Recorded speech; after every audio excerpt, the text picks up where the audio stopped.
Ayuan, Sri Lanka Institute of Tourism and Hotel Management, or SLITHM, we are going to organize this intellectual dialogue or the presentation to the Sri Lankan audience to identify the inclusive tourism growth through authenticity.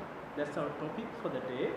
That topic is in line with the World Tourism Day theme of 2021, inclusive growth, tourism for inclusive growth.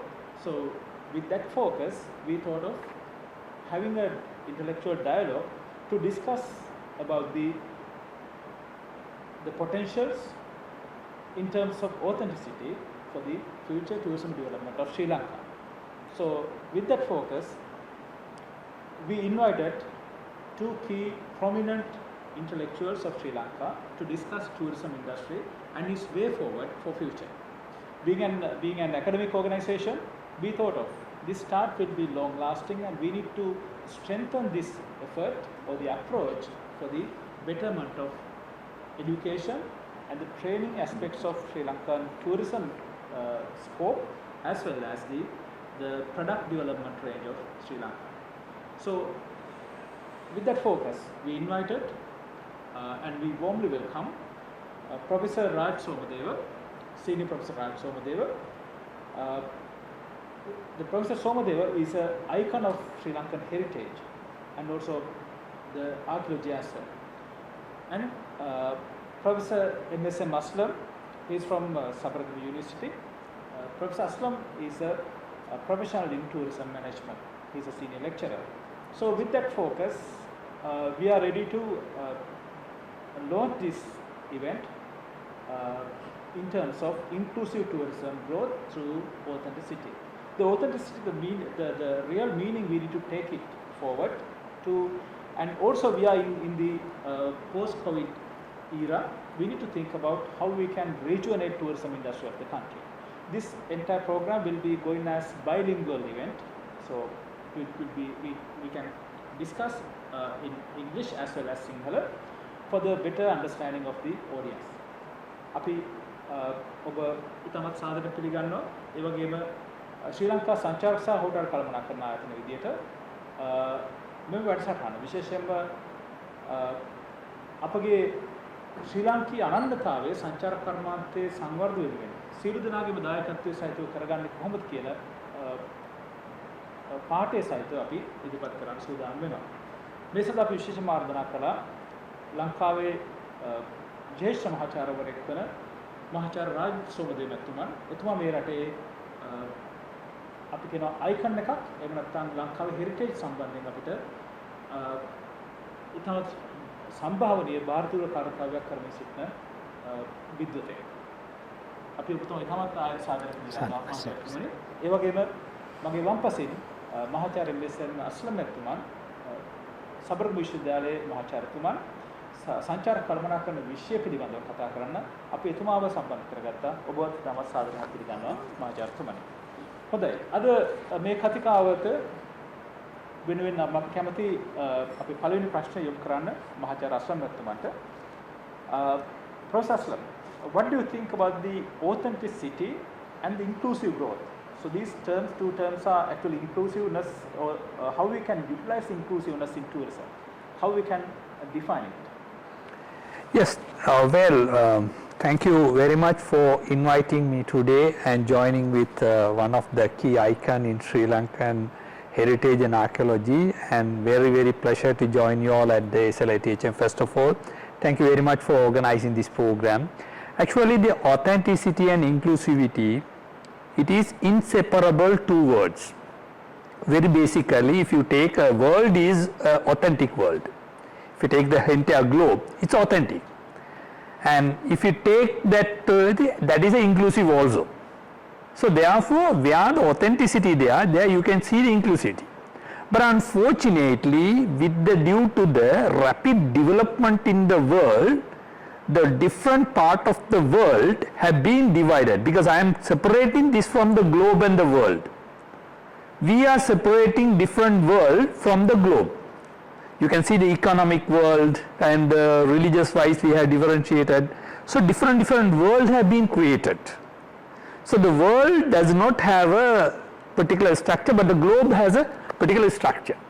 But this structural globe, we have been gone to the different worlds. So even each world have their authenticity and their identification to say this. So with that only, now we could see many people have various differences.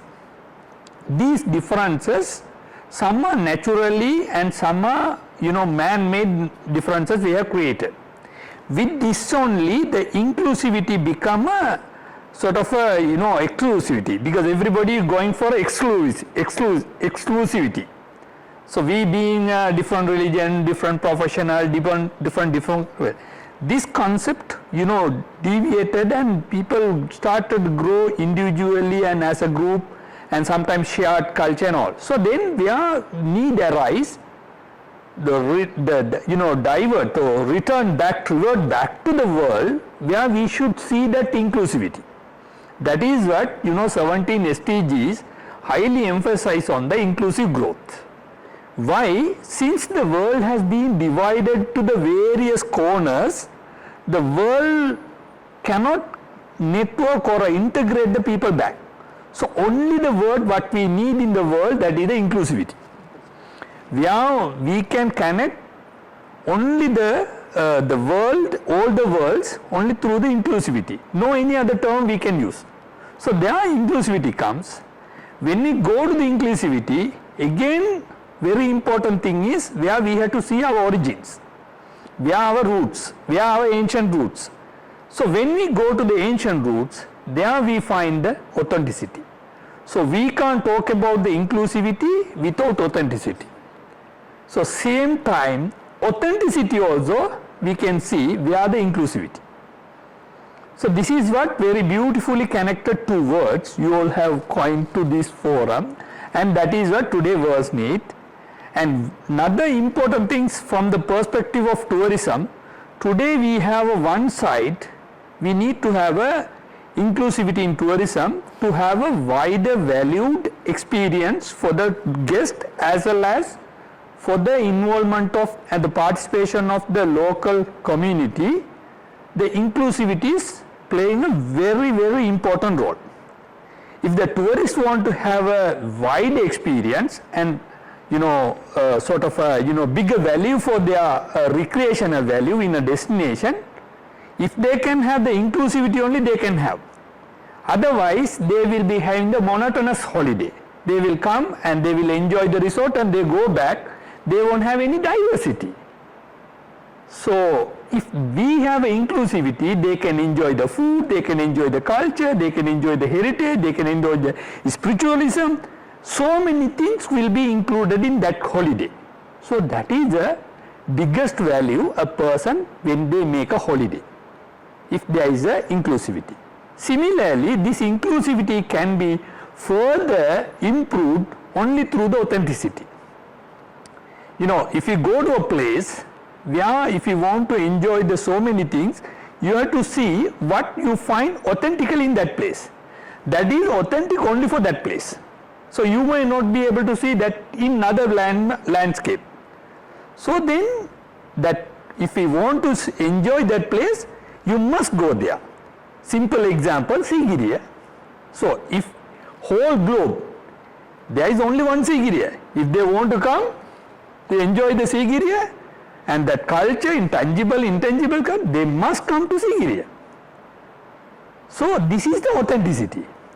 So then wherever inclusivity comes, then we need authenticity also. So this authenticity, simply if I am defining with the time constraint, we divide into the 5 dimensions. First dimension, it is psychological authenticity.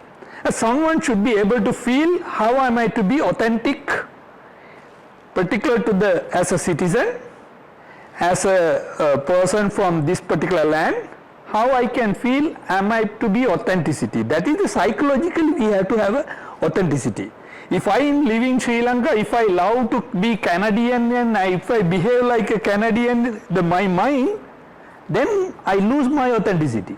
The other one is physiological authenticity. Psychological, then physiologically. How am I present? Am I presenting authentic my land? Am I present authentic to my village? And there you see the physiological authenticity. Then we come to the behavioral authenticity. Now as example, now we say the IBO1. Why we say IBO1? We try to ensure that we are authentically, we follow our culture. That is the authenticity. So like this, behavioral wise, we show the authenticity. This is the third one. The fourth one, where we live our surrounding environment. How am I going to make my surrounding environment to be authenticity? So for example, many people, we go to the different lands, but where we live our land, we don't want to create that land in our surroundings. Many people made a mistake, that is why tourism went to the stage tourism. We started to follow the imperialism. Whatever Western brought, we start quickly adapting. Having a dining table, having a chairs, cushions and all these things, which the Western mindset influenced us to change us, and we went to the stage authenticity with the environment. We started to change our native environment to the sort of artificial created environment. In most of the tourism resorts you could have seen this. So we lose our authenticity in our environment. So we take from somewhere and we made it something unnatural, something not native, and that is becoming stage tourism. Now we can see most of the places. I am not saying that we have to change all the 5-star and the 7-star hotels to that particularly things. Culturally we evolve and the environment also evolved, but we have to make sure the essence of our nativity should be there, authenticity. So that is the environment. And finally, fifth dimension, very important, we are one nation, we represent in the globe as a one nation. We have to make sure authentic nation. We have to have the nation authenticity. Wherever we go, we are as a Sri Lankan, we have to show our authentic culture, authentic behavior, authentic food, authentic communication. Everything should be there. Then in the globe, you can see as a Sri Lankan we represent. That is our nation's authenticity. These 5 dimensions are inevitable for a destination to survive. So where we take the inclusivity, there we have to fix the authenticity. So that is what inclusivity and authenticity is playing a bigger role in the contemporary tourism destination and the value chain. Thank you very much. Professor Aslam.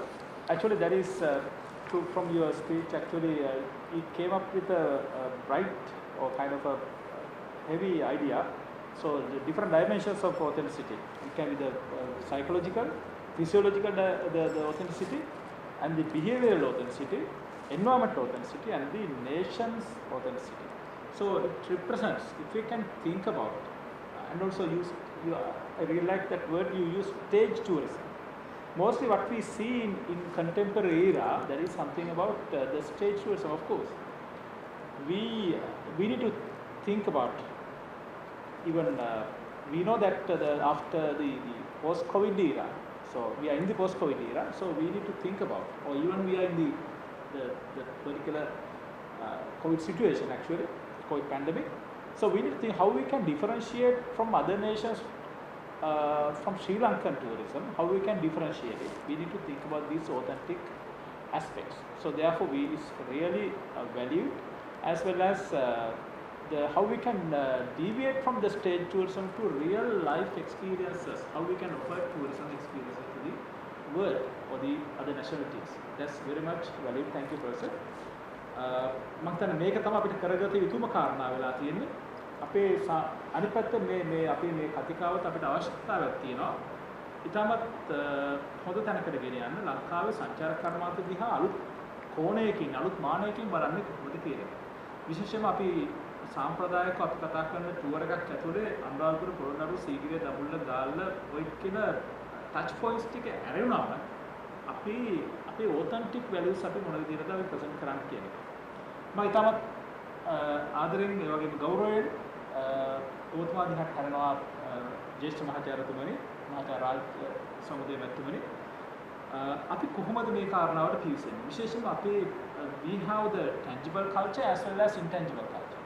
අපිට පුළුවන් ද මේ දේ පාවිච්චි කරලා ලංකාවේ නොතිබුණු දෙයක් සංචාර කර්මාන්ත වෙනුවෙන් අරගෙන එන්න. So you are one of the senior icon of Sri Lanka as well to representing heritage of this country. How we can represent? How we can march forward to deviate from the from Aslam said state tourism to real authentic experience. Okay. Yeah. අපි සංචාරක ව්‍යාපාරයේ සම්බන්ධයෙන් කතා කරනකොට අපි නිතරම මතක් කරන දෙයක් තමයි there are two concepts. The first is the tangible heritage and the second one is the intangible cultural heritage. But we have to have a clear definition on these two concepts. I think මම කතා කරන්න යන්නේ අපේ culture එකේ අපේ සංස්කෘතිය සම්බන්ධයෙන් කතා කරනකොට අපි මේ tangible cultural heritage එහෙම නැත්නම් ස්පර්ශනීය සංස්කෘතික උරුමය කියන එකයි එහෙම නැත්නම් intangible cultural heritage කියන අස්පෘශ්‍ය සංස්කෘතික උරුමය කියන එකයි අපි කොහොමද ඉතා පැහැදිලි ආකාරයට නිර්වචනය කරන්න කියන එක. ඉතින් අපි තේරුම් ගත යුතු ප්‍රධාන දෙයක් තමයි මේ tangible intangible කියන concepts. ඒ සංකල්ප නිර්මාණය කළේ මේවා ගැන කතා කරපු බටහිර විද්වත්තු. ඉතින් ඒ අය දැක්කේ මේ ස්පර්ශ කර හැකි දේවල්, for example the monuments, the edifices and so on. ඒ වගේ දේවල් මතු පිට surface එක මතු පිට තියෙන දේවල් tangible දේවල් හැටියට ඒ අය නම් කළා. ඊට පස්සේ මිනිස්සු අතර තියෙන behavioral දේවල්, චර්යාත්මකව මිනිස්සු අතර තියෙන දේවල්, අල්ලන්න බැරි ස්පර්ශ කරන්න බැරි දේවල් intangible heritage කියලා ඒගොල්ලෝ නම් කළා. නමුත් අත් වශයෙන්ම මේ බටහිර විද්වතුන්ගේ බෙදීම අපේ සංස්කෘතිය තුළට අරගෙන අපි ඒක සංචාරක ව්‍යාපාරය තුළ අපේ සංස්කෘතිය භුක්ති විඳීමට අපේ සංස්කෘතිය ආස්වාදනය කිරීමට එන විදේශිකයන්ට අපි මේක කොයි විදිහටද ඉදිරිපත් කරන්න කියන එක පිළිබඳව අපට අපි අතර සාකච්ඡාවක් තිබිය යුතු වෙනවා. මොකද ඒකට හේතුව අපේ සංස්කෘතිය තුළ මේ tangible heritage කියන එකයි intangible heritage කියන එකයි ඒවා වෙන් ස්වාධීන සංකල්ප හැටියට සලකන්න පුළුවන් කමක් ඇත්තේ නැහැ. දැන් උදාහරණයක් හැටියට කියනවා නම් ශ්‍රී මහ බෝධිය අපි විදේශිකයෙකුට ඉදිරිපත් කරනවා නම් ශ්‍රී මහ බෝධිය ගැන අපිට කියන්න තියෙන්නේ මේකේ තියෙන කල්චරල් සංස්කෘතික සන්දර්භය මේකයි, මේක මෙච්චර පරණයි, අපිට ඒකේ ක්‍රොනොලොජි එක කියන්න පුළුවන්. ඒ විදිහට ඒකේ tangibility එක අපිට ඉදිරිපත් කරන්න පුළුවන්කම තිබෙනවා. නමුත් ශ්‍රී මහ බෝධිය කියන්නේ tangible object එකක් පමණක් නෙමෙයි. ඒ ශ්‍රී මහ බෝධියත් එක්ක බැඳිච්ච ධර්මිටි පූජාව, ධර්මිටි පෙරහැර තියනවා වෙන්න පුළුවන්. කුරුල්ලෝ එලවන්න වෙනම ජන කණ්ඩායමක් ශ්‍රී මහ බෝධියට බද්ධ වෙලා ඉන්නවා. ඒතර ශ්‍රී මහ බෝධියත් එක්ක තිබිච්ච චර්යාත්මක behavioral facets නඩත්තු කරගෙන යන්න අපේ තව කොටසක් සාම්ප්‍රදායිකව පවත්වාගෙන යන එක අපේ හෙරිටේජ් එකක්. එතකොට මේකෙන් අපිට පේනවා අර ශ්‍රී මහ බෝධිය කියන එක tangible entity එකක් වුණත්, අස්තිත්වයක් වුණත් ඒ ශ්‍රී මහ බෝධිය ඉදිරිපත් කිරීමේදී අපිට ශ්‍රී මහ බෝධිය තනිකර ඉදිරිපත් කරන්න පුළුවන් කමක් නැහැ. එහෙම ඉදිරිපත් කරොත් ඒක තව වෘක්ෂයක්, ගහක් විතරයි. එතකොට ශ්‍රී මහ බෝධිය කියලා කියන්නේ ඒකට අදාළ කොන්ටෙක්ස්ට් එකක් තියෙනවා, සන්දර්භයක් තියෙනවා. එතකොට ශ්‍රී මහ බෝධිය, ශ්‍රී මහ බෝධියට තියෙන යාතු කර්ම, ශ්‍රී මහ බෝධිය සම්බන්ධයෙන් තිබෙන සමාජ සංවිධානය මේ සියල්ලක්ම එක එන්ටිටි එකක් හැටියටයි අපිට පේන්නේ. ඒ නිසා අපි කල්පනා කළ යුතුයි, අවධානයට ගත යුතුයි අපේ කල්චර් එක අපි ප්‍රසන්ට් කරනකොට අපි ඊටාම දෘಢ විදිහට මේ tangible intangible මේ බෙදීමට අපි යෑම කොයිතරම් සාධාරණද කියන එක. ඉතින් අපේ සංස්කෘතිය විශේෂයෙන් ලංකාවේ පමණක් නෙමෙයි සමස්ත ආසියාවේ මේක මේ ආචාර්ය ආනන්ද කුමාරස්වාමී අවස්ථා කිහිපයකදීම ඊටාම පැහැදිලිව ඉදිරිපත් කළා තියෙන දෙයක්. අපේ ආගම ජන ජීවිතය, අපේ මූර්ති කලාව, අපේ වාස්තු විද්‍යාව, මේ සංස්කෘතිය ඇතුලේ තියෙන දකුණු ආසියාවේ ඒවා separate entities හැටියට අපිට එළියට අරගෙන explain කරන්න පුළුවන් කමක් නැහැ කියන එක. දැන් අපි අවකන පිළිමය ඉදිරිපත් කරන්න ගියොත්, සමාධි පිළිමය අපි ප්‍රසන්ට් කරන්න ගියොත් එහෙම අපිට ඒක ස්කල්ප්චර් එකක් හැටියට ප්‍රසන්ට් කරන්න පුළුවන් කමක් නැත්තේ. ඒක එහෙම කළොත් ඒක තේරුම් ගැනීමේ අපහසුතාවක් තියෙනවා.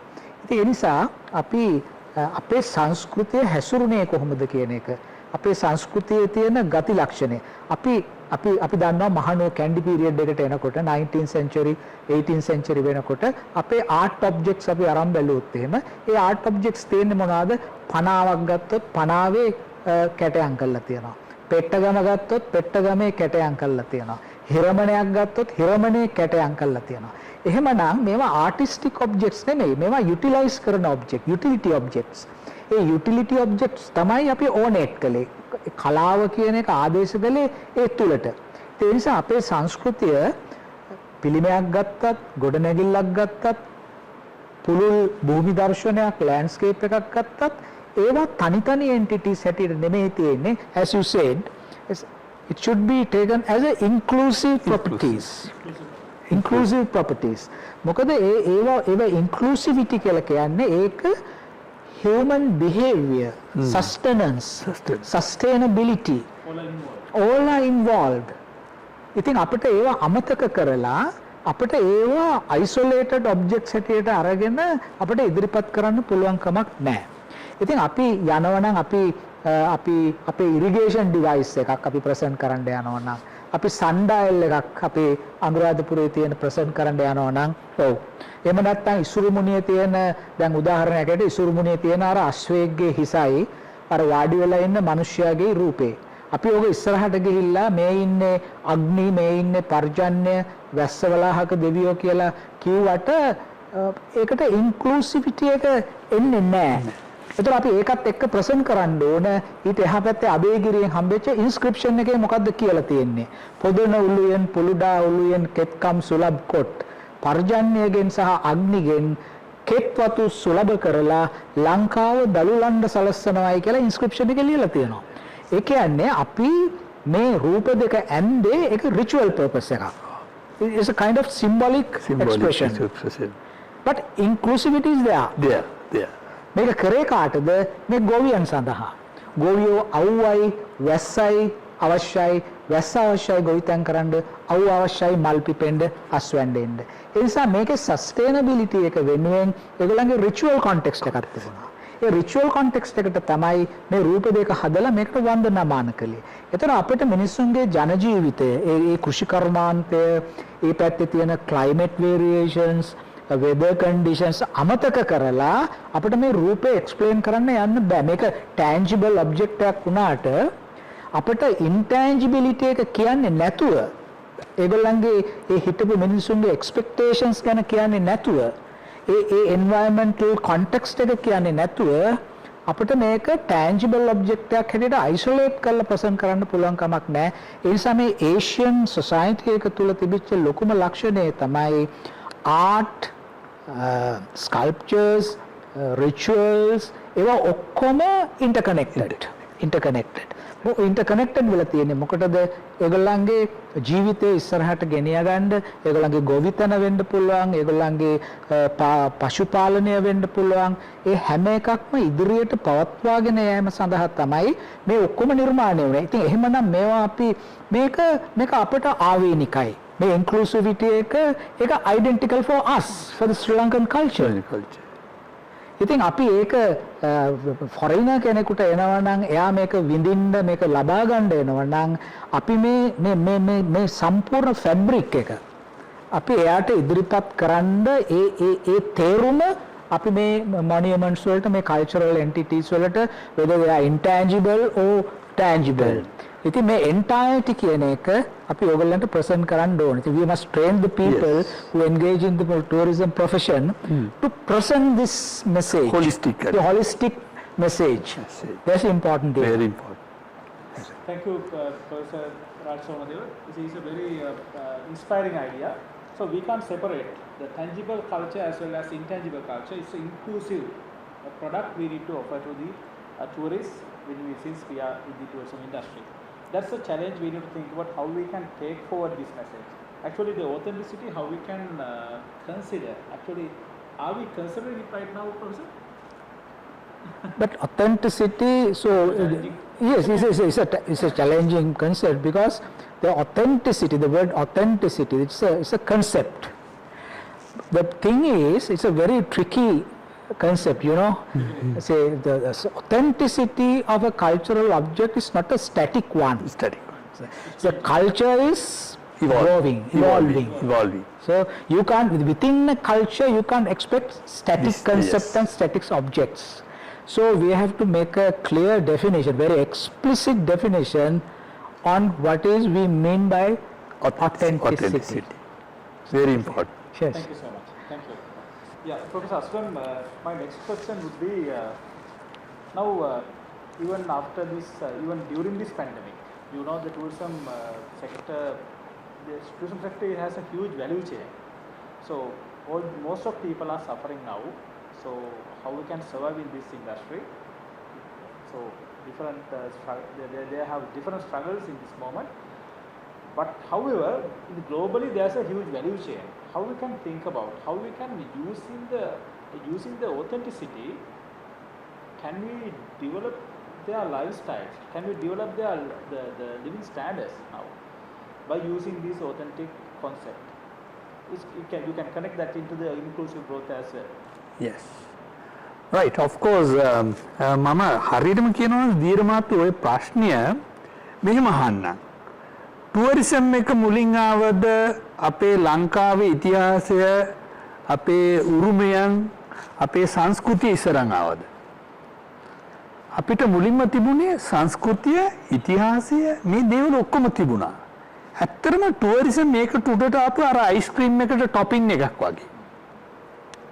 අපි මේ අයිස්ක්‍රීම් කනකොට ටොපින් එකේ චොක්ලට් තිබ්බට ඒ වගේනේ. දැන් මේකේ ඇතුලේ තියෙන එක තමයි වටිනාම දේ. ෆන්ඩමෙන්ටල් කොහොමද මෙතනට ආවේ? මෙන්න මේ දේ නිසා තමයි යටින් තිබිච්ච දේ නිසා තමයි උඩින් තියෙන ටොපින් එක අවශ්‍ය වුනේ. අයිස්ක්‍රීම් නැත්තම් ටොපින් එක විතර ගන්න නෑනේ.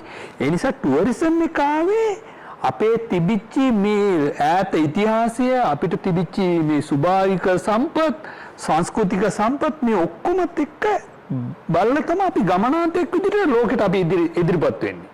ඒතකොට ටුවරිසම් එක ආපු එකක් අපේ තියෙන එකට වැලියු ඇඩිෂන් එකක්. ඒතර අපි හරියටම පැහැදිලිව තේරුම් කරගන්න ඕනේ මෙතන මෙච්චර ඈත ඉතිහාසයෙන් මිලියන දහස් ගණන් අවුරුදු දහස් ගණන් ඉඳලා ආපු ඉතිහාසයෙන් ආපු කියන්නේ ඊටාම දවන්ත සංස්කෘතික රාමුවක්, ආර්ථික රාමුවක්, කියන්නේ ජීවන රටා රාමුවක් සෑහෙන හැදිච්ච තැනක්. ඒතර ටුවරිසම් එක ආපු ගම මේ ඔක්කොම දාලා ටුවරිසම් එක අල්ලගත්තොත් අපි අර ටොපින් එක අල්ලගත්තා වගේ යට තියෙන ටික ඔක්කොම ගලාගෙන ගියා. එතකොට මෙතනදී අපි බලන්න ඕනේ ටුවරිසම් එක තවත් ශක්තිමත් වෙන්න ඕනේ, යට තියෙන මේ ටික තව ශක්තිමත් වෙන්න ඕනේ. අර අපේ මහාචාර්ය මහත්මයා කිව්වා වගේ අපේ tangible, intangible, both we have to connect and we have to take all include. Now very simple, if a tourist come to Sri Lanka, we take them and show the temple. Say for example, under the spiritual tourism, what we do, we take them and show the temple. We say this is a Buddhist temple, these are Lord Buddha statues and all we say. Is it only the tourists that we can show? If you take as a value chain of tourism under the spiritual tourism, especially if you take as another segment of Buddhist tourism, there are more than 5-6 concepts within that. Say how this value chain can be expanded. Buddhist educational tourism, Buddhist historical tourism, Buddhist heritage tourism, Buddhist cultural tourism, Buddhist spiritual tourism. Another again I am adding to another things. Take for a very simple example, Poya days. What do you mean by Poya day? For us just we think it's a holiday. But ancestrally, what the meaning of that? You know everybody, this is a whole globe today needs.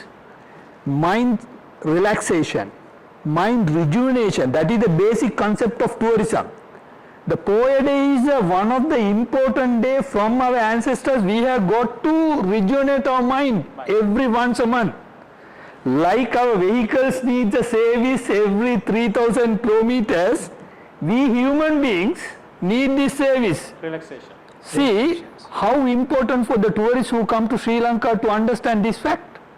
So our value chain goes there. So all these are, authentically we had. There was no any stage where there is no inauthentication, no imagination. That what we had from the ancestors, we offer to the world. If you come to Sri Lanka, you can have this. Yes. See how much our value chain can go. If a person comes, that's the thing. Now, where the tourism value chain, at the moment, you can't think. Our value chain is highly narrowed down. We stick to the resort, we stick to the round tour, we stick to the some few popular the sites. We have to go beyond that. Even during pandemic, you see, if we have our authenticities, today, even without tourism, we could have survived. Because our agriculture was there. Our spiritual was there, things there. Our health and rejuvenation was there. Healing practices was there. From these we have got from our ancestors. Right? So, if we have all those things, today pandemic or a recovery of pandemic or even the post-COVID situation, we don't need to be known. We can move ahead. Because what exactly to a point, tourism comes from non-traditional sector, we have a traditional sector. These should merged. Then this should merge. Never we, leave the traditional sector and non-traditional sector also will be supported here. So the tourism value chain, that is what. Then this can be expanded further and further and further and further. So limited value chain could be expanded and provide the opportunities for, today we may give the, 500,000 population jobs. If we expand this tourism value chain, more or less, I think 15 million people will get the jobs, get the opportunities. Everybody will take the stake and their benefit out of tourism. Right? Either by as a host or a guest. And another very important thing, what we are doing in the post-COVID and the pandemic situation, simply asking, forget about the international tourism. Authentically, what we have offered for our local tourists to enjoy in Sri Lanka. What we have offered? Say, ගන්නකො රාජ්‍ය සොම්දේ මාත්‍යාගේ ඔච්චර ලොකු ඉතිහාස කරපු හැම දෙයකම අපිට තියෙන ලොකු දේවල් කොයිතරම් කී දෙනෙක්ටද ඕවා භුක්ති විඳින්න අපි අවස්ථාව හදලා දීලා තියෙන්නේ. දැන් ඔබතුමා හැමදාම අපිත් එක්ක කතා කරන රංජමඩම ඉගෙන ගන්න දේවල් කොච්චර දේවල් තියෙනවා. මිනිසුන්ට කොච්චර දවස් එතන ගත කරන්න තියෙනවද? ලංකාවේ මිනිසුන්ගෙන් අහලා බලනවා කී දෙනෙක්ද රංජමඩමට ගියා කියලා බලුවොත් කී දෙනෙක්ද? මමත් ගිහලා නැහැ. ඒක තමයි. ඇත්තම කිව්වොත් අපි මේ කාලේ අපි හිතන්න ඕනේ විදේශිකයන් අතහැරලා හරි දේශික සංචාරකයන්ට මේ අවස්ථාව හොඳට ප්‍රයෝජනෙ ගන්න හැම තැනම දැන් අර අපි ගියොත් පොතුවිල් පැත්තට ගියොත් මුහුදු මහවිහාර මගුල් මහවිහාර මේ ඔක්කොම ලොකු සංකල්ප ලොකු ඈත ඉතිහාස ගොඩාක් අපිට ලැබෙන්න ඕනේ පාඩම් තියෙනවා. මේව අපේ මිනිසුන්ට දැන් අවශ්‍යයි. මේව තමයි අපි සාමාන්‍ය ඔය පිස්සා හට් එකට ගිහිල්ලා පිස්සා එක කාලා තෘප්තිමත් වෙනවා වගේ නෙවෙයි මේකට ගිහිල්ලා තෘප්තිමත් බව ගත්තු සදාකාලික අපිත් එක්ක රැඳෙනවා. ඒක ටූරිසම් වැලියු චේන් එක අපි ඒ විදිහට හැදෙන්න ඕනේ. කෙනේ අර නිකන් බොරුවට පෙන්නලා මේක කියලා කෙනෙක් වැඩිය ඍජුව ඇත්ත අත්දැකීමක් වටිනාකමක් එන සංචාරකයන්ට ඒක දේශීය සංචාරකයන් වෙන්න පුළුවන් විදේශී සංචාරකයන්. ඒක ජෙනියුන් වෙන්න ඕනේ නේ. පැහැදිලි බව. ඔබතුමා කියපු කාරණා ඉතාමත් වටිනා අදහසක්. ඒක අපි සංචාරක අත්දැකීම අපි ඔතෙන්ටික් කරන්නේ කොහොමද කියන එක.